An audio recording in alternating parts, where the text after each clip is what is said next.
Glória a Deus, irmãos. Deus abençoe. Eu queria dar mais um aviso, queridos. Nós vamos começar a nossa preparação para a cantata. Então, aqueles irmãos que quiserem participar, me procurem para que eu te acrescente no grupo e a gente participe dos ensaios para a cantata do final do ano. Deus abençoe agora este momento importante. Nós vamos ouvir a palavra de Deus com o título Unidos com Propósito, da nossa revista, que fala sobre unidade que transforma. Que Deus abençoe a vida do pastor Marcelo e fale aos nossos corações.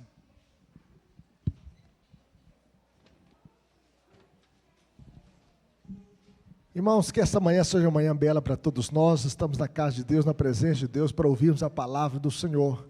E que os irmãos possam aprofundar mais e mais. Eu sei que os professores e cada aluno, vocês vão aprofundar nesse tema, unidos com o propósito. E que Deus possa nos abençoar a cada dia, que sejamos uma igreja unida, cumprindo a nossa missão. Cada um de nós tem uma missão neste mundo, para levarmos o evangelho da graça de Deus e para glorificarmos a Deus neste mundo com os nossos dons e talentos. E eu convido os irmãos a abrir as suas Bíblias comigo, no livro de Efésios, capítulo 4, e nós estaremos lendo do verso 11 até o verso 16. E eu convido os irmãos a mais uma vez se colocarem em pé. Vamos ler essa passagem juntos. Você que está em casa também acompanhando a transmissão, Deus abençoe a sua vida e a sua família, e que o Senhor possa nos edificar como povo de Deus, como família de Deus, como um povo unido para cumprirmos a nossa missão neste mundo. Efésios 4, 11 até o verso 16. Todos juntos?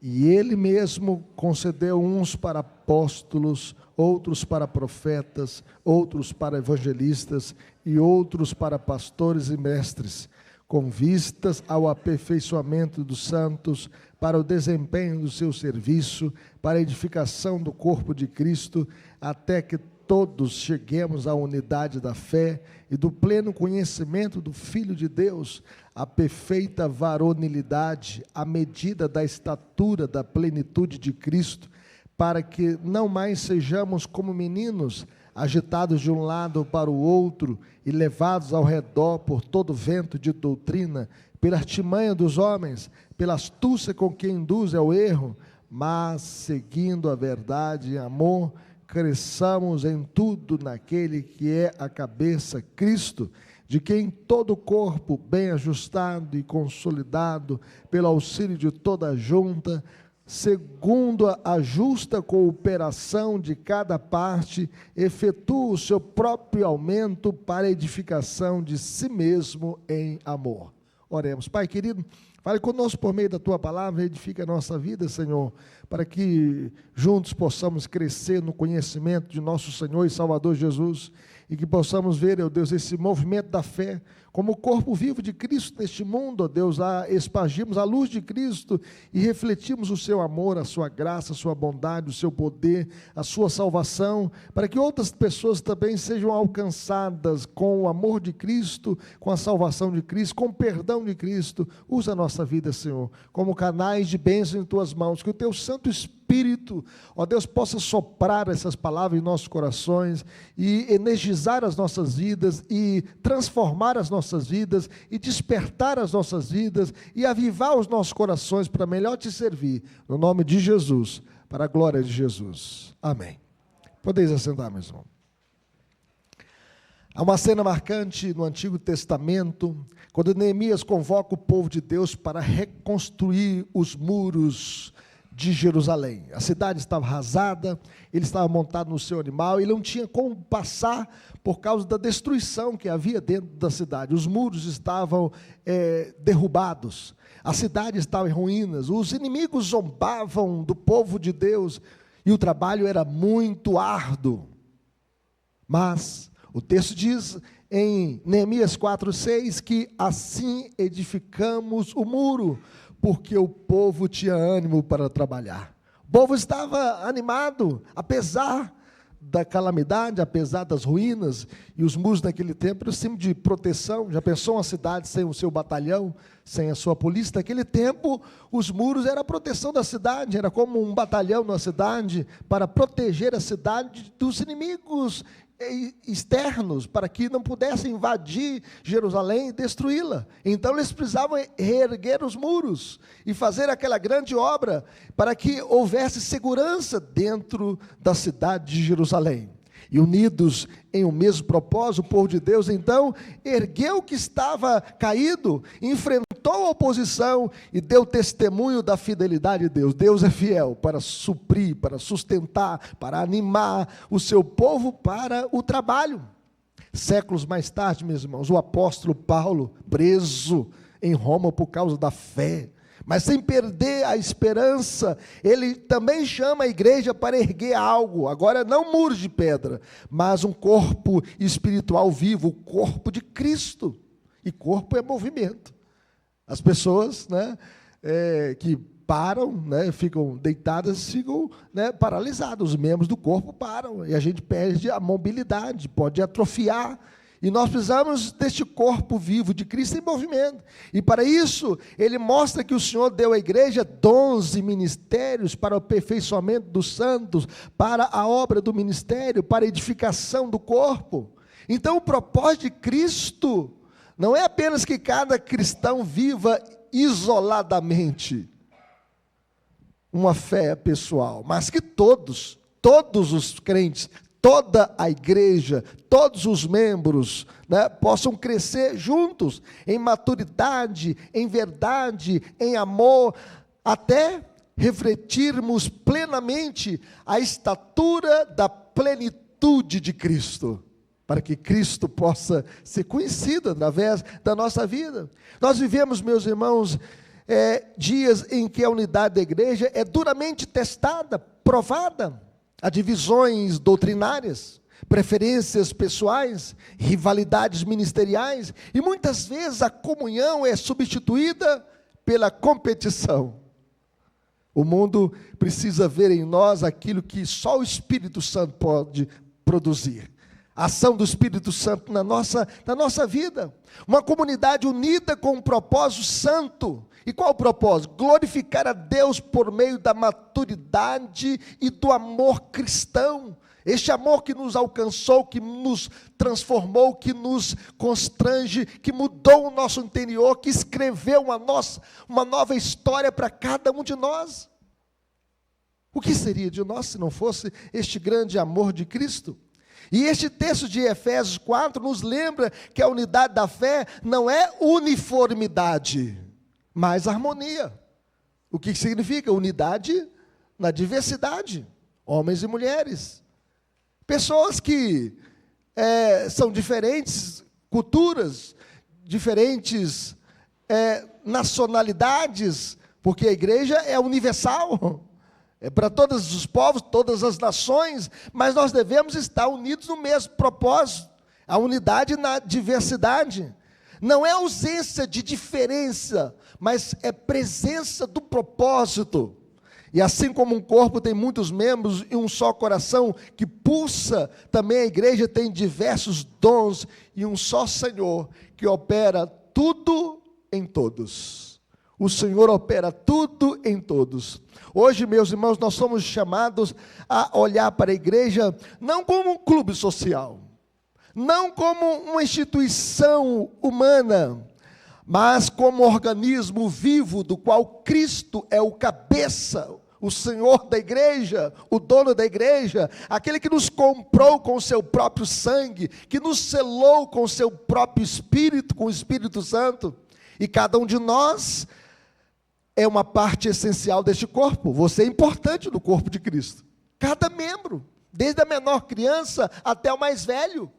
Você é importante neste corpo. Você foi chamado a contribuir, a servir, a se envolver, a crescer, a aprender, a compartilhar o que temos aprendido aqui na escola bíblica dominical. Essa escola que a gente tem prazer de estudar e que a gente nunca forma, porque a gente está sempre aprendendo. Cresçamos e prossigamos em conhecer o Senhor. E nós podemos aprender que isso não é para a nossa glória, mas para a edificação do corpo de Cristo em amor. Eis, portanto, meus irmãos, o nosso desafio hoje, como igreja de Cristo, sermos uma igreja unida com um propósito, aperfeiçoados por Cristo, edificados na fé, firmes em amor, até que o mundo veja nele, por meio de nós, o próprio Cristo. Assim como a igreja de Antioquia foi reconhecida como pequenos cristos, cristãos, quando chamavam cristão naquele tempo, eram pequenos cristos, porque eles refletiam Cristo. A grande ideia, meus irmãos, dessa passagem é que a igreja de Cristo cresce e é edificada quando cada membro é aperfeiçoado pela palavra e cumpre sua função no corpo, cooperando para a unidade e maturidade em Cristo. Nós estamos aqui para crescermos nessa escola bíblica dominical. Nós estamos aqui para aprendermos mais e mais do Senhor. E para compreendermos o propósito de Cristo para a sua igreja, meus irmãos, vejamos aqui 3 verdades fundamentais sobre o corpo de Cristo, reveladas nessa passagem. E a primeira verdade que nós aprendemos aqui é que o propósito de Cristo é o aperfeiçoamento dos santos. Vamos ler o verso 11 e 12 comigo, todos juntos? E ele mesmo concedeu uns para apóstolos, outros para profetas, outros para evangelistas e outros para pastores e mestres, com vistas ao aperfeiçoamento dos santos, para o desempenho do seu serviço, para a edificação do corpo de Cristo. Veja bem, Paulo afirma, para o aperfeiçoamento dos santos.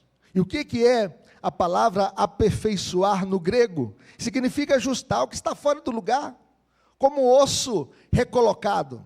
Eu não sei se você já viu algumas pessoas que às vezes o osso do ombro desloca, né? E a pessoa sente uma dor terrível, porque o osso sai da cavidade da escápula, e a pessoa perde o movimento do braço, e sente muita dor, e ele não consegue movimentar o corpo, e aí precisa recorrer ao médico para que ele possa voltar o osso no lugar. E ele dá um choque assim, volta o osso, e a pessoa então sente um alívio, e o osso é recolocado, e o braço volta ao seu movimento. Cristo, meus irmãos, quer alinhar cada membro ao seu devido lugar no corpo, para que ninguém fique deslocado, mas que todos nós sejamos ajustados no corpo, trabalhando para Cristo. Cada cristão é chamado de santo, separado do mundo e consagrado a Deus. Mas nós somos santos? Segundo Martin Lloyd Jones, em nossa estutícia, nós dizemos: eu não sou santo. Eu não gosto de dizer que sou santo. Todavia, meus irmãos, nós devemos dizer que somos santos. O que é um santo? É aquele pregado numa parede, que tem boca e não fala, que tem olhos e não vê, que tem mãos não apalpam, que tem pés não andam. Não é esse santo que a Bíblia está falando. Santo é um homem que foi separado do mundo. Um santo é uma mulher que foi separada do mundo para servir a Cristo. E todos nós somos separados para servir. E quando a igreja esquece isso, ela perde o seu vigor, ela perde o seu poder, ela perde a sua influência.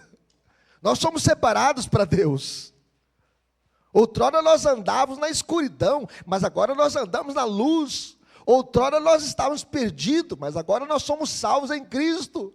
Outrora nós vivíamos desorientados, mas agora nós temos orientação, à luz do Evangelho, à luz de Cristo. Nas palavras de Martin Lloyd Jones, o verdadeiro problema da igreja não é o mundo, mas o fato de ela ter se tornado parecida com o mundo. Meus irmãos, o mundo não é o nosso padrão. O nosso padrão é Cristo e o seu Evangelho e a sua palavra. Ele é o nosso padrão. Um corpo com osso deslocado sente dor e não funciona bem. Assim a igreja, quando seus membros não estão ajustados ao propósito de Cristo. Nós devemos estar ajustados ao propósito de Cristo. Deixe Cristo ajustar a sua vida, corrigir o que está desalinhado. Submeta-se ao discipulado, ao ensino, ao pastoreio, ao aprendizado, e que você possa funcionar bem no corpo de Cristo, para a glória de Cristo. Mas a segunda coisa que nós aprendemos nessa passagem, meus irmãos, é que o meio para esse propósito é a obra do ministério. Vamos ler o verso 12 novamente? O que diz o verso 12? 4:12, todos juntos?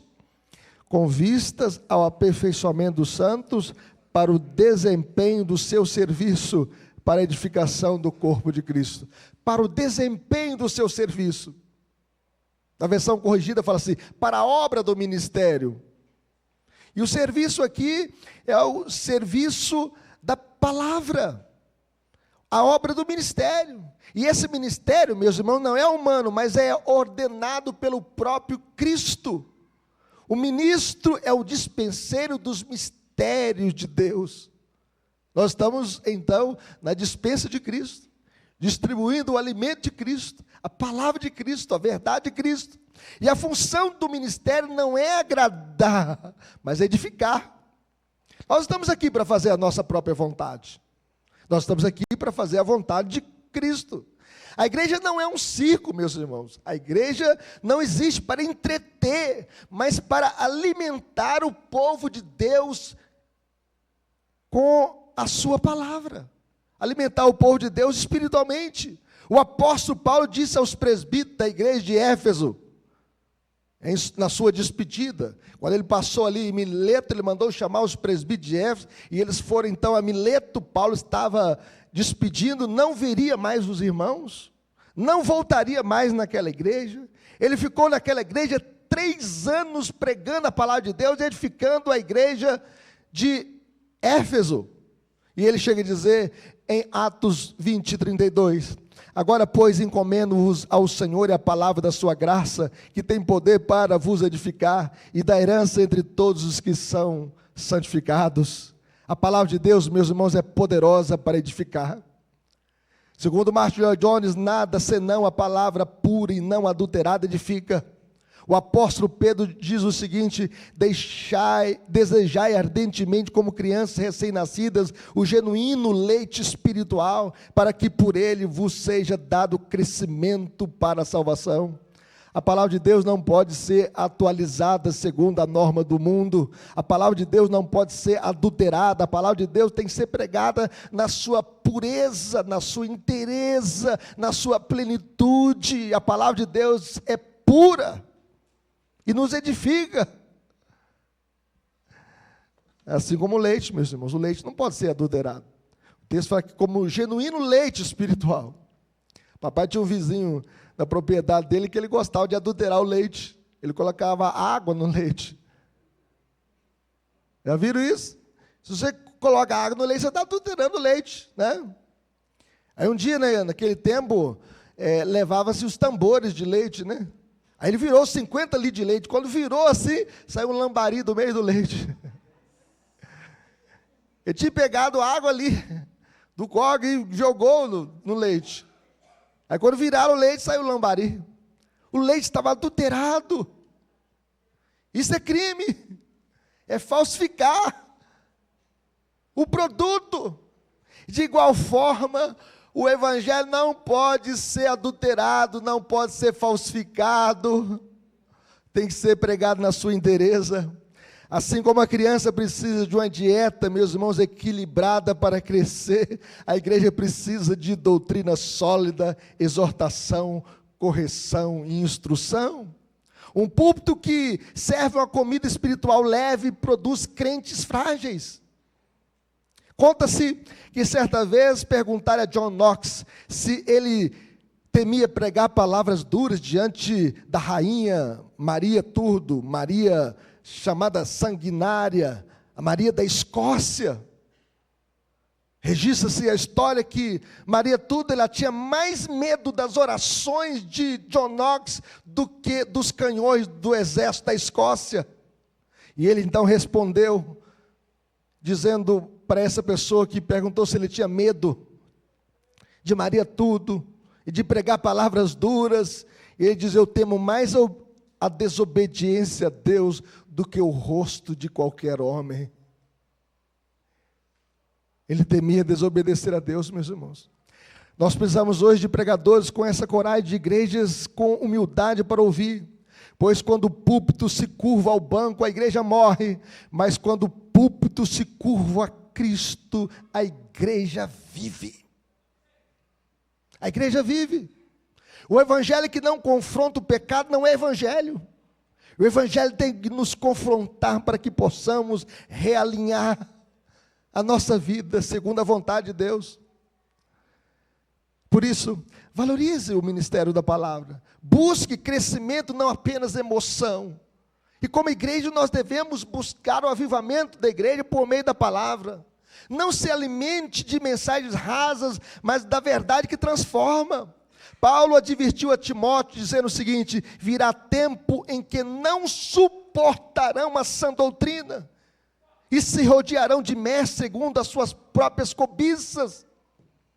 É por isso que as igrejas que pegam a teologia da prosperidade, às vezes ficam cheias, porque as pessoas só querem o aqui e o agora, o dinheiro, não querem Cristo. Então, seguindo as suas próprias cobiças, essas pessoas se rodeiam de mestres falsos. E esse tempo chegou, meus irmãos. Estão substituindo a exposição da palavra de Deus por palestras motivacionais, teatro, humor. E o povo sai emocionado, sai encantado, mas não sai transformado, não sai santificado, não sai realinhado com o propósito de Deus. Mas finalmente, meus irmãos, em último lugar, o resultado é a edificação e a unidade do corpo. Veja o que diz o verso 13. Vamos ler comigo esse verso 13? Todos juntos? Até que todos cheguemos à unidade da fé e do pleno conhecimento do Filho de Deus, à perfeita varonilidade, à medida da estatura da plenitude de Cristo. Então o alvo, meus irmãos, é que até que todos cheguemos à unidade da fé e do pleno conhecimento do Filho de Deus. E crescer espiritualmente é tornar-se semelhante a Cristo e varão perfeito. O varão perfeito, Cristo é o varão perfeito. E quando Cristo é o centro, nós deixamos de ser meninos inconstantes, levados ao redor por todo o vento de doutrina e doutrina de vento. Em vez disso, nós seguimos a verdade e amor, cooperando uns com os outros. A gente pode perceber ontem, por exemplo, o envolvimento de todas aquelas pessoas que participaram aqui do Dia das Crianças, o envolvimento das pessoas que foram para as ruas, daqueles que se vestiram de heróis para apresentar no final o herói dos heróis, que é Cristo, porque os heróis deste mundo, criado pela nossa imaginação, são fictícios.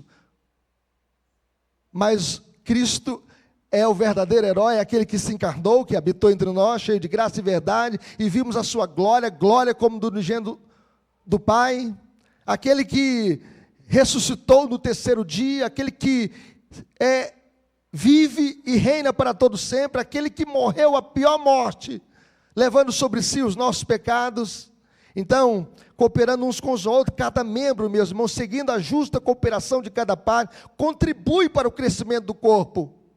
E a nossa irmã Sandra que trouxe a mensagem, apresentando Cristo, o Salvador. Quem é este que até o vento e o mar lhe obedecem?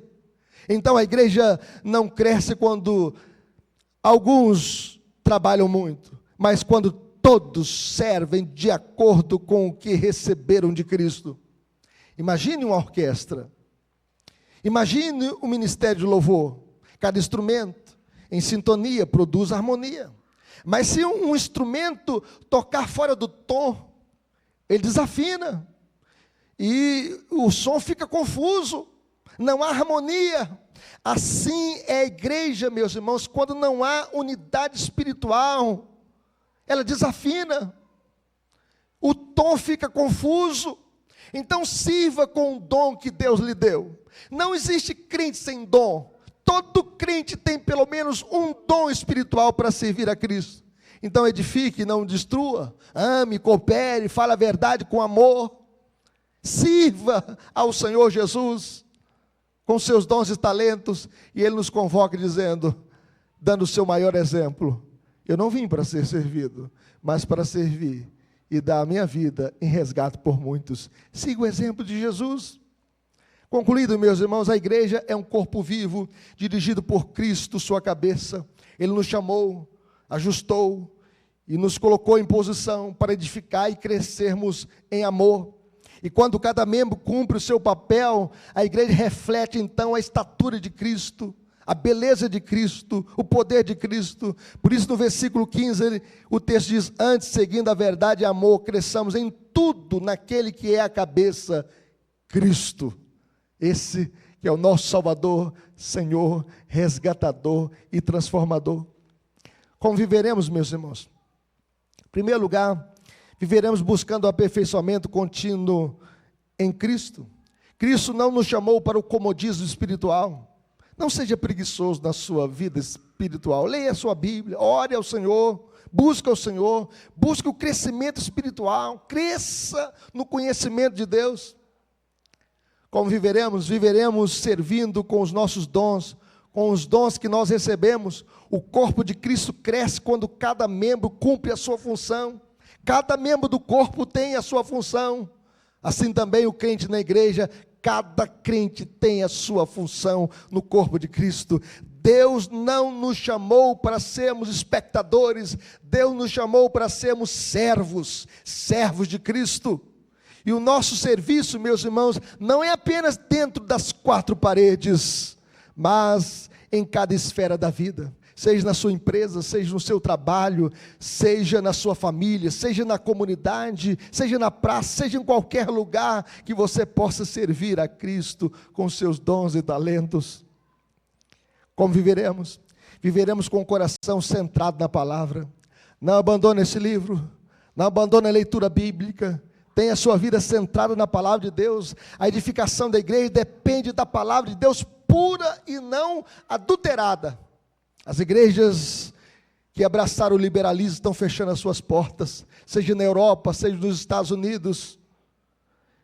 Nós devemos sermos edificados pela palavra pura de Deus. Viveremos como povo que valoriza o ensino fiel, que se alimenta da Escritura, e não de mensagens rasas, mas do Evangelho puro de Jesus, da verdade revelada nas Escrituras Sagradas. Mas finalmente, meus irmãos, como viveremos? Refletindo Cristo ao mundo, que o mundo possa ver a beleza de Cristo através da igreja, da sua vida, como crente dessa igreja.